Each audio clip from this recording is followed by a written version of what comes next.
Good morning. मैं संदीप कुलकर्णी आप सभी लोगों का इस स्मॉल वीडियो सेक्शन में स्वागत करता हूँ। आज हम बात करने जा रहे हैं कॉस्ट ऑफ पोर क्वालिटी और उसके रिलेटेड टर्म्स के बारे में। हम जानते हैं कि रिजेक्शंस बहुत ही अहम फैक्टर होता है किसी भी फाउंड्री में, किसी भी इंडस्ट्री में।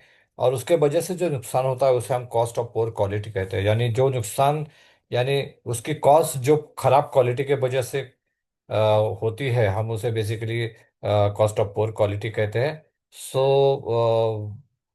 cost of poor quality is a very important factor and is directly responsible for profit that you earns। तो जितनी आपकी कॉस्ट ऑफ पोर क्वालिटी ज़्यादा रहेगी, जितनी आपकी क्वालिटी खराब रहेगी, क्वालिटी में आप कॉम्प्रोमाइज़ करेंगे, उतनी आपकी जो प्रॉफिट मार्जिन्स है वो प्रॉफिट मार्जिन्स ऑटोमेटिकली कम होते जाएंगे and you will be in trouble. कि आपको जो एक्सपेक्टेड प्रॉफिट मार्जिन्स है या एक्सपेक्टेड ग्रोथ है वो आपको नहीं मिलेगी। इसलिए higher is the cost of poor quality will eat your profit margin directly. तो उससे आपका प्रॉफिट मार्जिन डायरेक्टली कम हो जाएगा और आपको जो एक्सपेक्टेड ग्रोथ है वो नहीं मिलेगी। Everyone can see the rejection percentage, cost of rejection and cost of rework of the casting, but no one can able to identify the losses that occurs due to the hidden factory behind these rejections and quality issues। Basically हम जब भी rejection की बात करते हैं तो हमें rejection का परसेंटेज पता होता है, हमें रिजेक्शन जो हुआ है वो सामने दिखाई देता है, रिवर की कॉस्ट हमें कभी दिखाई देती है।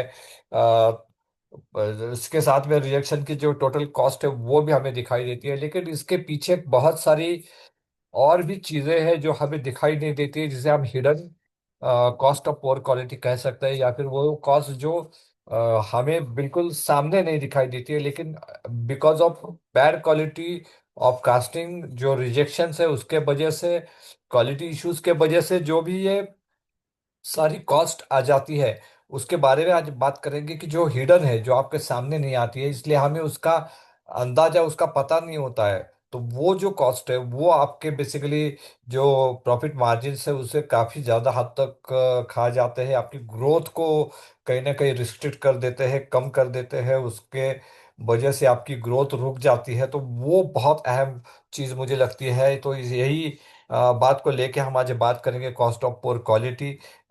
रफली अगर आप बात करेंगे कॉस्ट ऑफ पोर क्वालिटी, दो हिस्सों में हम इसे बांट सकते हैं। एक है विजिबल कॉस्ट और दूसरी है hidden cost.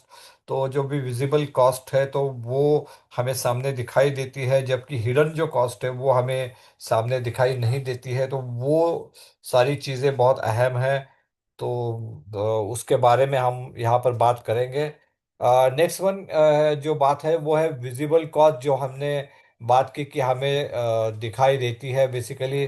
That include inspection and testing. इसमें इंस्पेक्शन है, टेस्टिंग कॉस्ट है, रिवर्क एंड रिपेयर कॉस्ट है, उसके बाद स्क्रैप एंड वेस्ट मटेरियल की स्क्रैप है, क्वालिटी ऑडिट्स की स्क्रैप है, तो कॉस्ट है। तो ये सारी चीज़ें हैं, जबकि रिवर्क है, रिपेयर आता है, इंस्पेक्शन टेस्टिंग आता है, रिजेक्शन का जो स्क्रैप है और उसका जो वेस्टेज मटेरियल है वो आता है। तो ये सारी कॉस्ट हम बिल्कुल सामने देख सकते हैं, उसे हम कैलकुलेट करते हैं और नॉर्मली इसी को हम कॉस्ट ऑफ पोर क्वालिटी के तौर पर मैनेजमेंट को दिखाते हैं।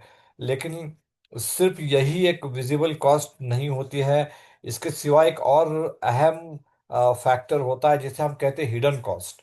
तो ये हिडन कॉस्ट होती क्या है? तो it includes production delay and bottleneck. तो ये बहुत अहम है कि किसके वजह से जब प्रोडक्शन का डिले होता है, रिजेक्शन की वजह से, क्वालिटी इश्यूज के वजह से, कस्टमर कंप्लेंट्स की वजह से, साथ में एक जो बॉटलनेक बन जाता है आपके लिए, वो कहीं ना कहीं हिडन कॉस्ट के रूप में आता है। कस्टमर कंप्लेंट्स एंड डिससेटिस्फैक्शन, आपके रिजेक्शन कॉस्ट तो आ गई, लेकिन उसके वजह से जो कस्टमर के मन में आपके लिए एक गलत एक गलत भावना हो जाती है, या फिर एक आपके लिए एक जो प्रॉब्लम स्टेटमेंट आ जाता है कि आपकी कैपेबिलिटी के ऊपर एक क्वेश्चन मार्क आ जाता है। वो जो सारी चीज़ें कस्टमर कंप्लेंट्स और डिससेटिस्फैक्शन के तहत आती है। Lost of sale and damage reputation, जैसे मैंने अभी कहा आपको कि एक क्वेश्चन मार्क आ जाता है, तो डैमेज रेपुटेशन इस बहुत बड़ी बात है। आपका नाम जो है, आपका ब्रांड जो कंपनी का है, जो कस्टमर के दिमाग में होता है, वो कहीं ना कहीं हैम्पर हो जाता है, उसके ऊपर एक क्वेश्चन मार्क आ जाता है। सेल लॉस होता है रिजेक्शन की वजह से, उतने कंपोनेंट आप सेल नहीं कर पाते हो, उतने रिजेक्टेड कंपोनेंट आप डिस्पैच नहीं कर पाते, उसे इनवॉइस में तब्दील नहीं कर पाते हो, तो that loss of sale is also hidden cost. Excessive documentation like action plan, RCA etcetera. तो जब भी रिजेक्शन आता है, कस्टमर कंप्लेंट्स आती है, तो कस्टमर आपको फिर कई सारे डॉक्यूमेंट्स मांगता है, रूट कॉज एनालिसिस मांगता है, रिजेक्शन के ऊपर एक्शन प्लान मांगता है। और इन सारी चीज़ों का जो डॉक्यूमेंटेशन में जो आपका समय जाता है, जो एफर्ट्स आप गवाते हैं, जो फोकस आपका बाकी चीज़ों से कम हो जाता है, तो वो भी एक तरह की हिडन कॉस्ट होती है। Premier cost of transport to make up the supplies. कई बार आपको अर्जेंसीज क्रिएट होती है कस्टमर के पास, जिसे हम शॉर्टेजेस क्रिएट होती है, तो आपको इमीडिएट कुछ कास्टिंग जो को डिस्पैच करना पड़ता है अर्जेंट बेसिस के ऊपर। तो उसके लिए जो प्रीमियर कॉस्ट आपको लगती है, वो प्रीमियम कॉस्ट भी इसी हिडन कॉस्ट का हिस्सा हो जाती है, because of rejection, because of customer complaint, because of quality issues. And last but not list, management time spend in fire fighting. तो ये सारी चीजें होने के बाद फिर मैनेजमेंट का समय जो बर्बाद होता है इस फायर फाइटिंग के ऊपर काम करने में, कस्टमर के साथ बात करने में, कस्टमर को समझाने में, क्वालिटी इश्यूज का रिव्यू लेने में, उसे वापस जब तक वो स्ट्रीमलाइन नहीं होता है तब तक उस चीज के पीछे लग जाने में, इन सारी चीजों में जो मैनेजमेंट का जो समय जाता है, that is not actually expected from management. Management is suppose to work on the growth path, future expansions के बारे में बात करें, कुछ इम्प्रूवमेंट्स के बारे में बात करें, वो समय मैनेजमेंट का होना चाहिए। लेकिन unfortunately management had to spend some time on this all this things.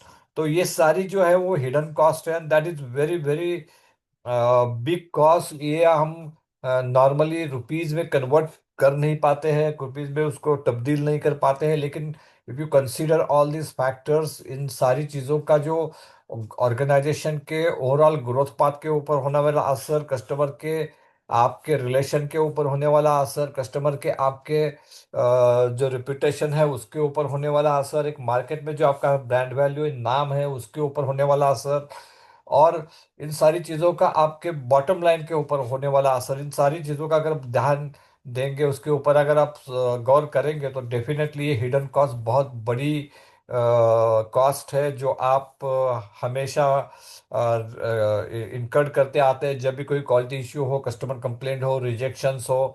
So there is an iceberg of such hidden cost and issues due to the bad quality. तो जो पानी के ऊपर हमें दिखता है वो बहुत ही छोटा पार्ट होता है, जिसे हम कॉस्ट ऑफ पोर क्वालिटी अभी कहते हैं, लेकिन पानी के नीचे ये जो सारी चीजें हैं, ये जो हिडन कॉस्ट है, तो आइसबर्ग जो रहता है ये बहुत बड़ा होता है।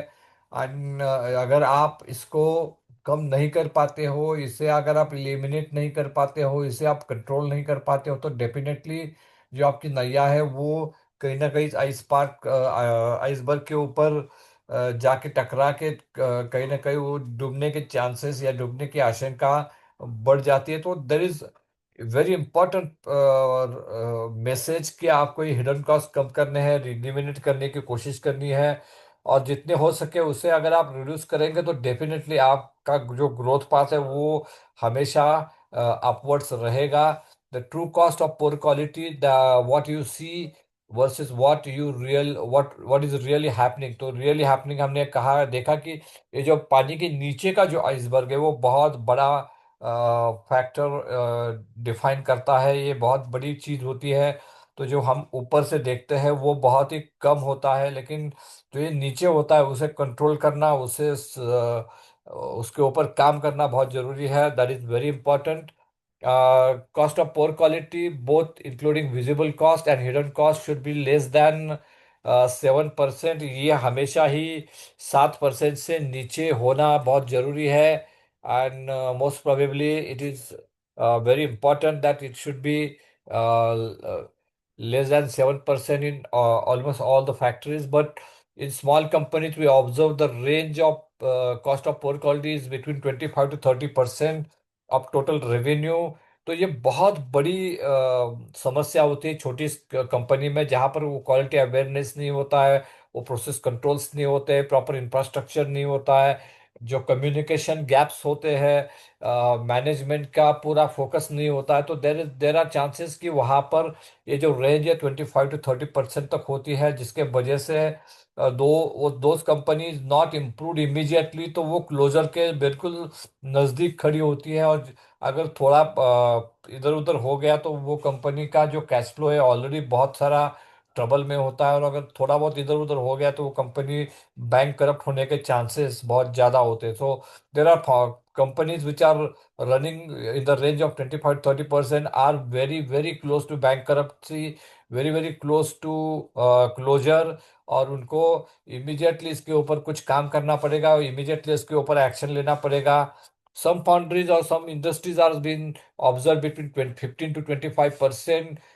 those companies are good companies और having moderate systems, वहाँ पे बहुत सारी systems भी होती है, लेकिन because of indiscipline, because of unfocused work, because of the illiteracy in quality and process approach, उसके वजह से वहाँ पर जो ये रिजेक्शंस है, क्वालिटी इश्यूज है, और या फिर ये कॉस्ट ऑफ पोर क्वालिटी, जिसे हम दोनों हिडन कॉस्ट और विजिबल कॉस्ट की बात करें, तो it is in the range of 15 to 25%। And इसके ऊपर अगर आप काम नहीं करेंगे तो those industries will also go on getting sicker and towards the bankruptcy as well.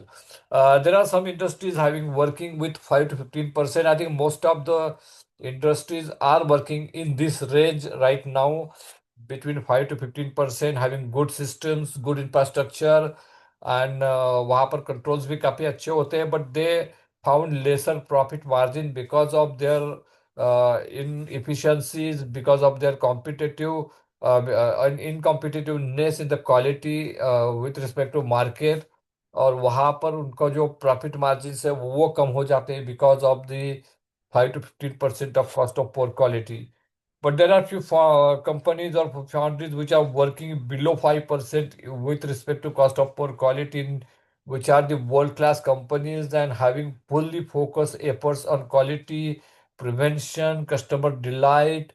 और उसके वजह से they are working below 5% and they are getting handsome margins, handsome profits, their growth is exponentially well, they are doing excellent work in their quality section, their preventive culture, and more important is the focus of management is on each and every aspect of quality, each and every aspect of productivity, and of course prevention. So they are doing good work, good performance, and they are working below 5% cost of poor quality, and they are making a good bottom line, handsome profits and margins as well.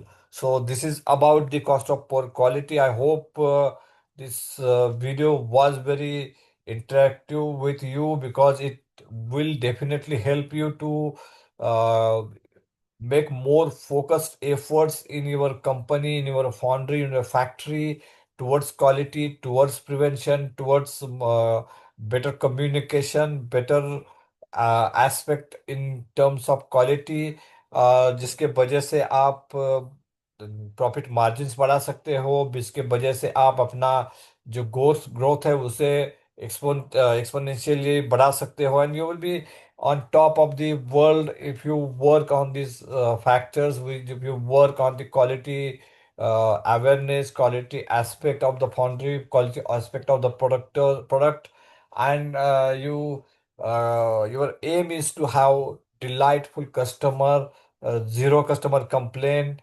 and definitely it will help you to reduce your cost of poor quality and increase your growth. उससे आपकी growth बढ़ेगी, cost of poor quality कम होगी। और इन सारी चीज़ों को अगर आपको करना है तो यू हैव टू आपको फोकस करना होगा क्वालिटी के ऊपर, प्रिवेंशन के ऊपर, कम्युनिकेशन के ऊपर, इफेक्टिव कम्युनिकेशन के ऊपर।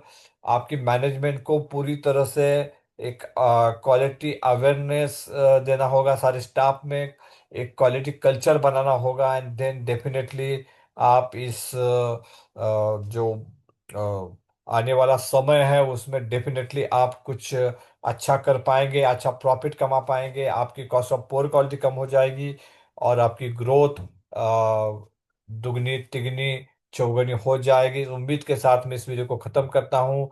उम्मीद है ये वीडियो आपको पसंद आया होगा और आपने जो हमारा यूट्यूब चैनल है उसे सब्सक्राइब किया होगा। इस वीडियो को अगर आपने अच्छा आपको लगा रहेगा तो डेफिनेटली इसे आप लाइक कीजिएगा और साथ ही में हमारे यूट्यूब चैनल को भी सब्सक्राइब कीजिएगा। आपका बहुत बहुत शुक्रिया। Thank you very much.